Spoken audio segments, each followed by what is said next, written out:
It's been 2 years this week since I moved into my tiny house on wheels. And let me tell you, it has been beautiful, challenging, and in a lot of ways, not at all what I expected.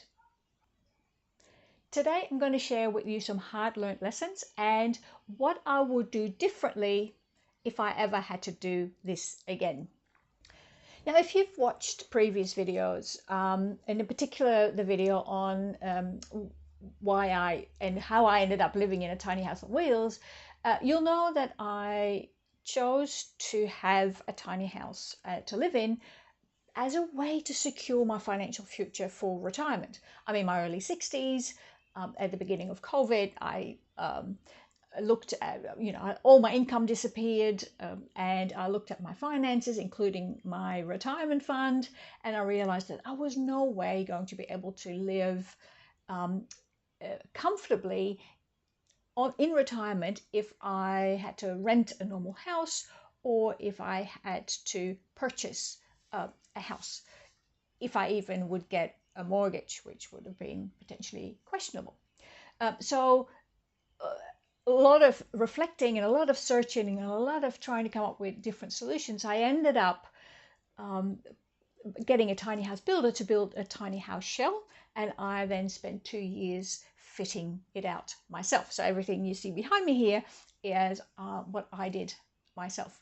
And so then 2 years ago, I moved into the tiny house and I live here full time now. So this is going to be a very honest reflection on those 2 years. And let's see where it lands us, shall we? So let's start with some lessons that I learned over the time of living here. And the first one is that you actually don't need a lot of stuff. I struggled with the downsizing, mostly because I really didn't plan it properly. And that's another video I've done. So some mistakes I made about downsizing. But once I'd moved in and gotten rid of all my stuff that I didn't think I needed, I realized that I missed nothing of the stuff that I put away. And even now when I look around, I think I might have stuff that I don't need. There's a lot in my kitchen junk drawer that I know I never use. But so you can do with very little stuff, and there's so much that you really don't need. And that kind of changed my relationship with stuff. I can now walk around in shops and I look at things where in previous, my previous living situation, I would go, oh, that would be nice for this, or that would look nice for that. That would be helpful for that. I would look at clothes and go, oh, that's nice. And without really thinking about, what would I wear it with? Or it was just like, oh yeah, I like that top, or I like those pants, and I would just buy it. But whereas now, because I know I have limited space to put things, it's really like, okay, but if I want to buy those pants, what am I going to wear it with, and where exactly am I going to put it? And often and other people living in small spaces have a similar approach, where when it comes to buying things or getting new stuff, it's new thing in, old thing out. It's like you can't add more. You just have to replace something, and you have to get rid of something to be able to get something new in. And that also means that I've got my birthday coming up in May, and I'm really thinking about what am I going to, tell people that I would like for my birthday. I mean, ideally, I don't want anything for my birthday, but my daughter in particular really likes to give me some presents, and so but I'm really having to be clever about, so what exactly will I ask for? And it's usually not things that that take up space. But definitely, I've changed my relationship with stuff. Another thing that I learned very quickly was that it's very important to have some daily routines and habits that stop the space from feeling too small. And they're really simple. It's like um, I make sure that everything is always tidied away. That I don't leave things on the kitchen bench.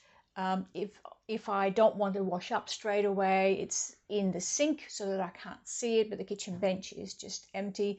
I don't have unnecessary stuff on the kitchen bench, but it's all, if I do grocery shopping, it's straight away needs to be put away. If I've taken the washing down, straight away it needs to be folded and put away. Whereas previously in the house that I lived in, it would be all right to leave it where it was for a while, for a couple of hours, because I didn't really notice it. Whereas here, wherever I have stuff, I notice. I sweep the floor every day, sometimes twice a day, depending on how messy Oreo the cat has been with the litter. Or how windy it is. We're now in autumn, and the tiny is under a deciduous tree. So if I've got the doors open and it's windy, then I've got leaves coming in. So I sweep and keep tidy and clean, and everything needs to be in its place. So those are routines that I didn't really have before moving in here, and I really very quickly learned how important those are. And overall, definitely the fitting out part of the house and now living in it with still things that need to be done. Living here and creating this home for me for the future has made me more creative, more inventive, and definitely more self-sufficient. I feel very confident that if there is a problem, that I can work out what the problem is and I can fix it myself, which feels really good and sort of very empowering, and that's a lesson that I've learned as well. So one of the things that made me, thinking about making this video, that made me reflect on for the last few years is what if I ever had to do it again, which is not going to happen, but just in case, what would I have done differently? If I could go back in time, what would I have done differently? And there are a couple of things that I definitely would have done differently. One is I would have chosen different windows.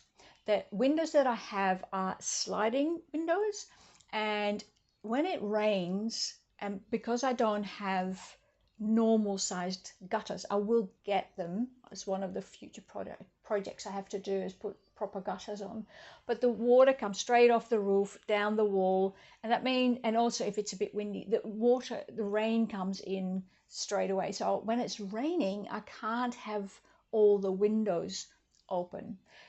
So instead of sliding windows, which seems great, I would have windows that sort of open out, flip out, if you like, so that there is, if it rains, then the rain comes on the window and it doesn't come into the house. So that's, in terms of design changes, that's probably the only design change that I would make, that I would get different windows. And I just never thought to ask what the window options were when I had my tiny house shell built.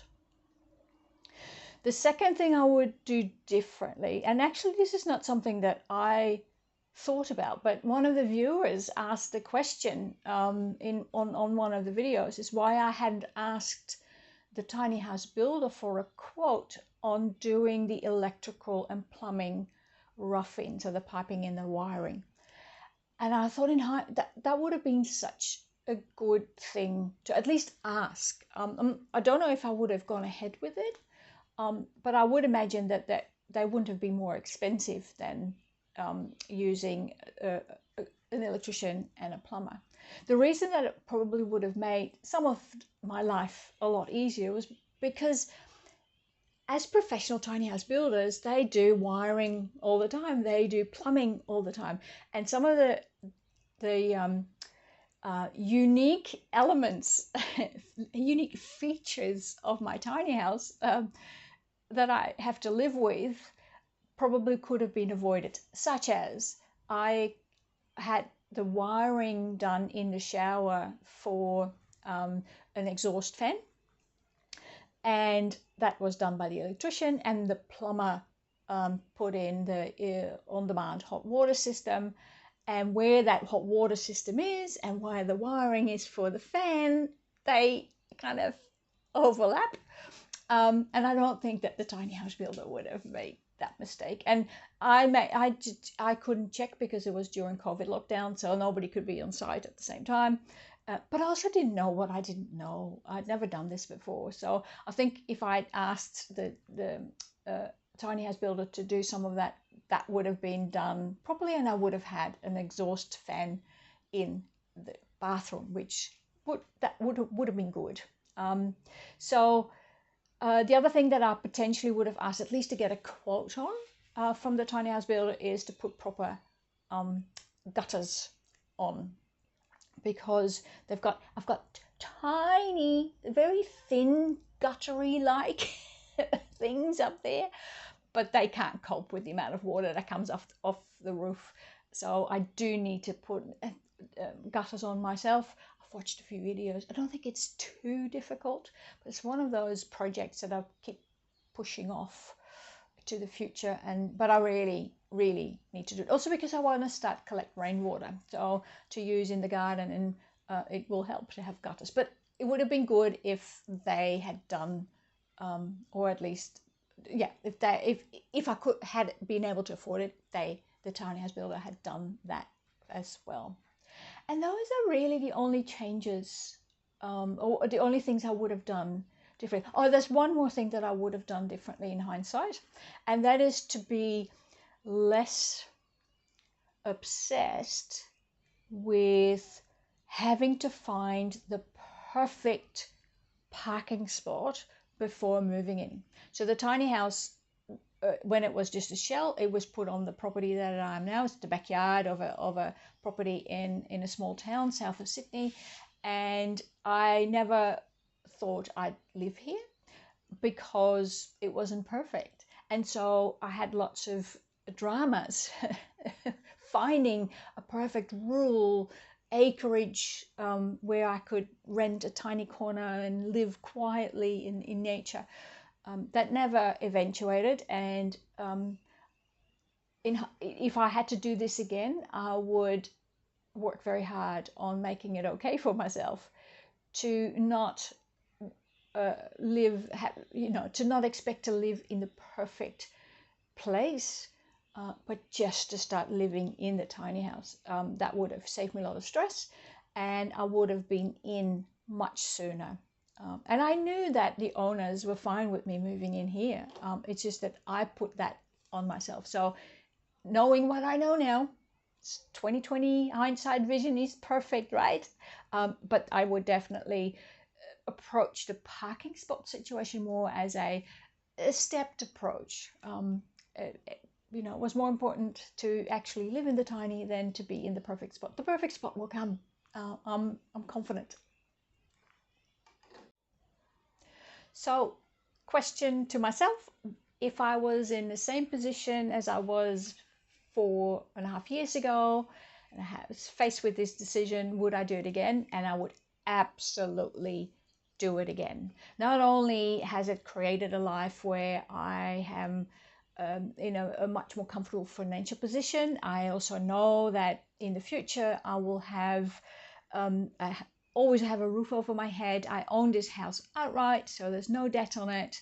I'll be able to live on whatever retirement funds I have, and that security is fantastic. It has allowed me to focus on my health and on my mental well-being, and so absolutely I would do it again.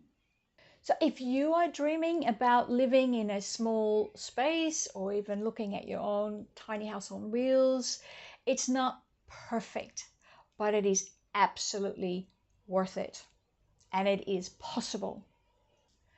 So let me know in the comments, what would you want to know before deciding whether you could live in a small space like this? Or maybe you already live in a tiny house, and let us know what surprised you. What did you learn from it?